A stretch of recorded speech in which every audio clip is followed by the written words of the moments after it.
Happy thoughts. Well, we did have some happy thoughts yesterday thoughts. because Wall Street finished ahead on some encouraging news from the Fed. Let's go ahead and take a look at those numbers and see where we ended up. The Dow was up 56 points to 14,512. The Nasdaq up 25 to 3524. The S&P dancing just under 7 points away from its all-time record, rising 10 points to 1559. Federal Reserve Chairman Ben Bernanke saying that the government will consider an aggressive stimulus to boost the nation's economy.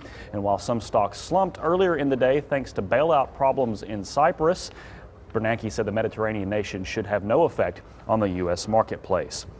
Here in Arkansas, the former real estate developer Brandon Barber was arrested in New York City yesterday and charged in federal court on 27 counts, including bank fraud and money laundering. 4 others, including Barber's lawyer, were also indicted, stemming from the investigation led by the U.S. Attorney's Office of the Western District of Arkansas, the FBI, and the Internal Revenue Service. Barber, the former son-in-law of Chambers Bank of Danville owner John Chambers, filed for bankruptcy back in 2009. Elsewhere, the Big River Steel plant in Osceola could have its groundbreaking as early as Labor Day, according to its developer.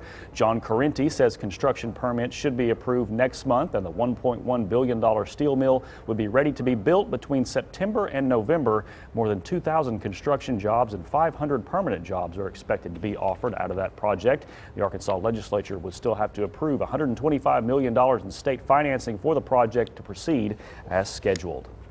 And finally, an Arkansas House committee did approve new economic development program that would give tax credits to investment groups who provide financing to small businesses.